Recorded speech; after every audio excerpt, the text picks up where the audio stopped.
Le massif du Mercantour, terrain idéal pour une course de VTT. On l'a vu, des images magnifiques et déjà des concurrents qui sont en pleine souffrance. On se retrouve ici avec la tête de course et le passage de Nino Schurter juste derrière François Baillimètre.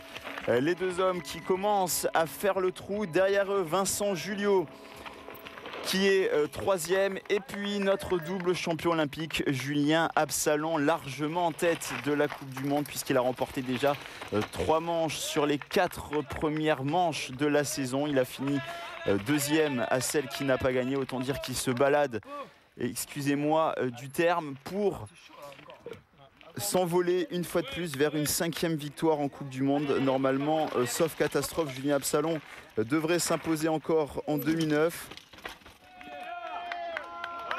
Mais pour l'instant ici, ce n'est vraiment pas une partie de plaisir pour lui. On voit ici ce passage avec les spectateurs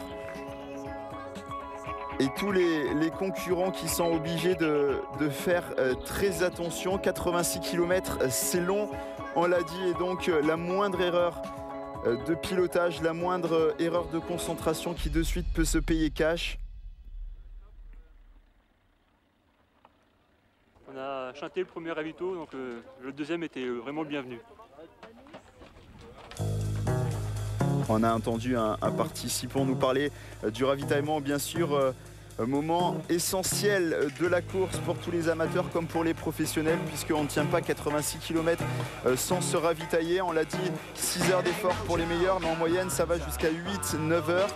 C'est là que le gros du peloton va rejoindre la promenade des Anglais, donc forcément il faut se ravitailler, bien s'hydrater également, puisque la chaleur de la Côte d'Azur déjà sévit à ce moment de l'année, et donc important de s'hydrater et de bien se ravitailler pour aller jusqu'au bout des 86 km de cette transvésulienne.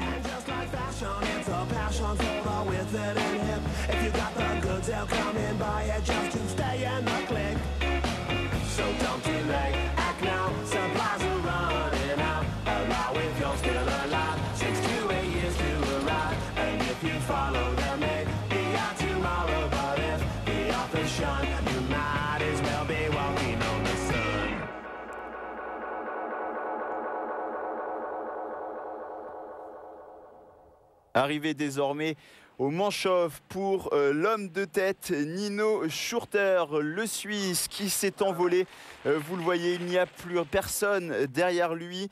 François Baillimètre a certainement lâché dans l'ascension du Manchow, et Nino Schurter qui s'en va pour sa première participation ici vers la transvésulienne, peut-être s'imposer.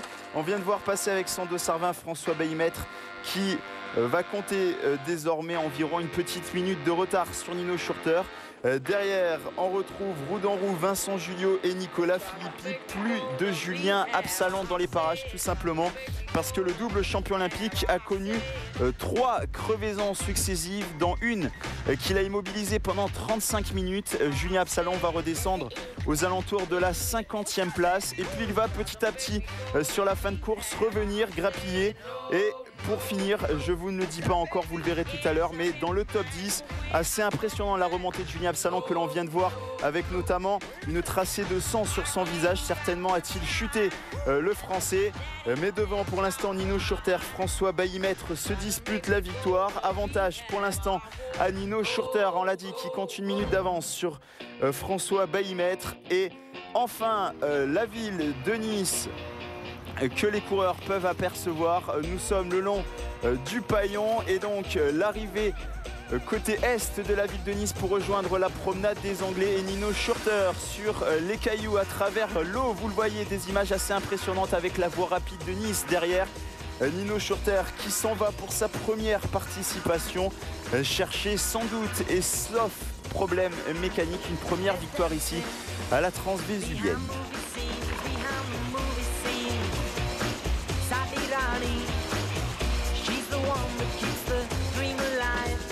À Trécasse-Pattes, c'est secteurs avec de l'eau, des rochers, et l'arrivée à Nice désormais pour Nino Schurter qui n'est plus qu'à quelques kilomètres de l'arrivée, quelques mètres même, puisqu'on l'aperçoit désormais sur la promenade des Anglais. Et l'arrivée pour Nino Schurter en 6h12 minutes et 11 secondes, la victoire pour le Suisse pour sa première participation à la transvésulienne. Ça a été une course très sympa. Plus de 6 heures de course, ça a été très difficile. C'est une bonne expérience pour moi. Le plus dur est de rester concentré pendant 6 heures et c'est très compliqué parce que vous devez rester focalisé sur votre pilotage. Je suis tombé une fois, mais bon, plus de peur que de mal. Là, juste la course, je suis pas très bien, je suis un peu fatigué. Et donc la deuxième place pour François Baïmêtre qui n'a pas pu revenir sur Nino Schurter. Il termine à 2 minutes et 22 secondes du Suisse. Un gros morceau. Je m'étais préparé un peu pour ça et heureusement parce que la fin était très dure. Quoi. À chaque fois on en remet un petit peu mais on n'a plus rien. Quoi. Au bout de 5h30, 6h c'est vraiment trop dur et c'est l'épuisement général, quoi, la fatigue générale. Et la troisième place pour Vincent Julio, relégué lui à plus de 25 minutes du premier. C'est l'épreuve la plus dure du monde. C'est vraiment le VTT dans son aspect le plus complet. Pour gagner là, il faut vraiment être vraiment un pilote complet, quoi. Et donc la victoire de Nino Schurter devant François Baïmêtre et Vincent Julio. Et la 8e place pour Julien Absalon. On écoute le double champion olympique. J'ai pris une pierre tranchante sur le côté du pneu. Je suis reparti autour de la 52e place. Et là, un concurrent s'est un peu bloqué devant moi. Donc j'ai freiné au dernier moment et j'ai chuté. Je voulais vraiment terminer. Donc j'ai remonté petit à petit les concurrents pour terminer à la 8e place. Tout le monde a eu sur l'eau un petit peu d'accidents et puis de déboires en tout genre. Julien Absalon qui est donc remonté de la 52e place à la 8e place finalement sur la ligne d'arrivée. Mais le grand sourire pour le Suisse Nino Schurter qui s'impose devant François Baïmêtre et Vincent Julio. Encore une magnifique édition de la Transvésulienne. On se retrouve très bientôt sur Sport Plus pour encore de très beaux moments avec le VTT. Bye bye.